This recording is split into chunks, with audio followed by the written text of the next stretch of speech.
Okay, let's continue the story. You went to the party and you saw the girl and you kind of liked her, and then she flirted with you at a certain point, and you looked over and you saw the boyfriend, and no boy, you just kind of shut down. You didn't want to hang your feelings out, and you left the party and nothing ever happened, right? Well, that's all very understandable. But the whole basis of the way you saw the situation at that party was determined by the guy that you went to the party with, when he said that Jean and John were boyfriend and girlfriend. And he'd got that from somebody else. A little bit of gossip. And it wasn't true. Jean is single. John is her neighbor that she often meets because they run into the same social circles. He's gay. But he cares about her, and he's concerned with who she meets because she's met some bad guys. So there you are, you're at the party, and you're looking at this situation, and you see her flirting with you, and you see the guy watching you, and you put on this event that happened in your experience, this idea that you got from somebody else about what the meaning is of the relationship of these two people. And it's just flat out wrong. She was attracted to you, and you didn't see it because you presumed or assumed. Okay?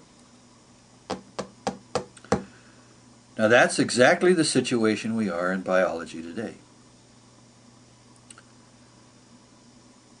A kind of intellectual gossip about what was really the greatest idea ever, which is Darwinian evolution, has taken over the consciousness of most of the sciences related to biology and also all other kinds of sciences.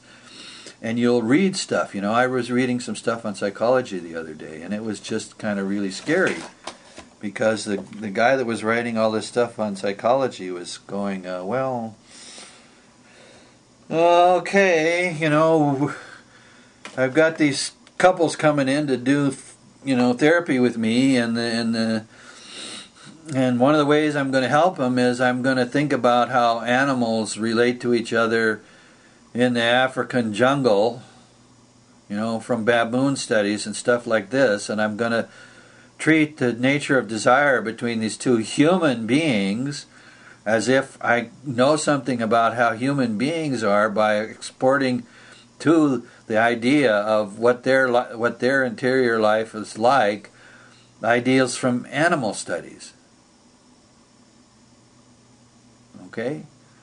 Now the psychologist, he's really wants to do the right thing. But everywhere in our society is this ghost, this assumption, the whole set of assumptions that goes connected with it. And this is the Ahrimanic enchantment. And it's profound, and it touches everything, and touches spiritual life, The Tibetan Lama, Chogyam Trungpa, wrote a book called Cutting Through Spiritual Materialism. Even our ideas of the spirit are materialized because of the way we think today under the influence of the Ahrimanic enchantment.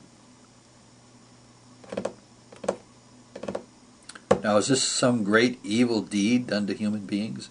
Is it this awful, terrible thing? Ahriman, the dark god, came down and smote our good-hearted intentions. No.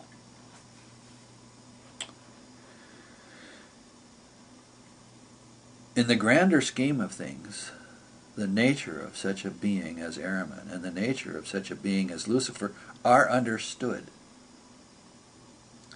And the role of their hierarchies and all the rest of that plays a role in the development of the human being.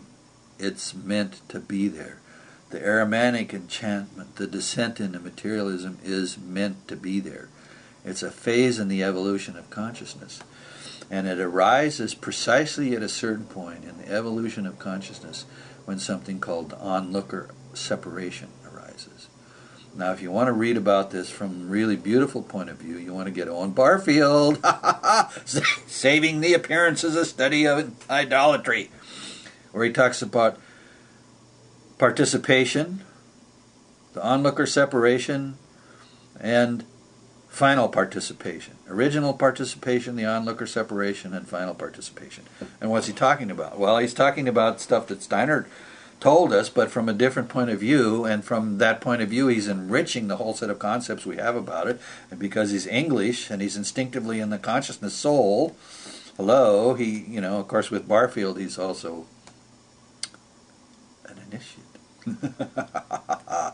He knows living thinking and other stuff. Anyway, so there he is, and he's writing these wonderful books for us to read. And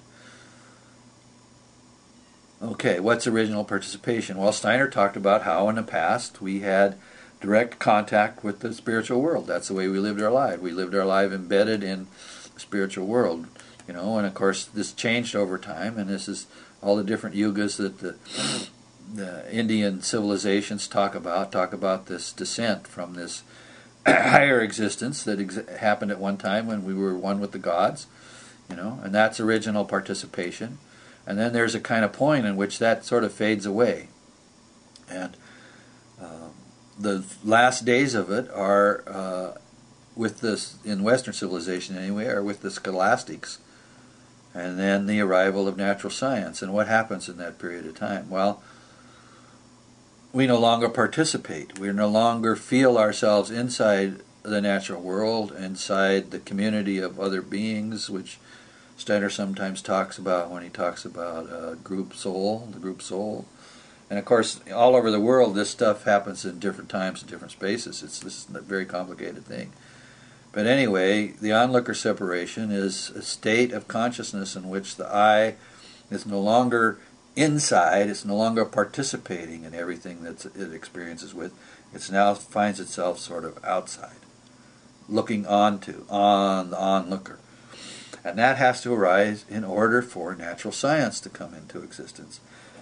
And the scientific impulse is very important. It's not like scientific materialism is this awful, terrible thing. It's a stage of something. And the impulse to science, this is one of the things Steiner did. He added the scientific impulse to the spiritual impulse. He married them in his books on maps of thinking. The GA number 2, 3, and 4. I said they were 1, 2, and 3 before, but somebody corrected me through an email. But anyway, so theory of knowledge, truth and knowledge, and the philosophy of freedom. So Steiner does this act whereby he marries the spiritual insight to the scientific impulse, so that as the scientific impulse goes forward from that time into Goethean science and into real anthroposophy, remember, we got this problem with not having the scientific impulse, so they're really living very well in Dornoch and in councils in America. Okay, so, right, you're following this so far? And the aromatic deception, or the aromatic enchantment, what's it there for? Well, Steiner talks about this, and we can observe it if we observe history. It's necessary and wanted by the gods that man go through a period of time when he just doesn't believe anymore. And even a guy like Sam Harris, who wrote a book, The End of Faith, doesn't really understand what he saw, but he got a glimpse of it when he writes about the end of faith. Mankind had to go through a period of time when the gods were lost to us, when we're so far separated from all of that it seems like a dream. And we can't quite get it. And of course, the situation is complicated, but in any event, this is what we look at when we look at evolution. And those ideas, the purpose of that was to make us feel that there were no gods anymore. Time magazine comes out and says, God is dead on its cover. And there we are. All of that kind of stuff happens because it's important to happen for us. Okay?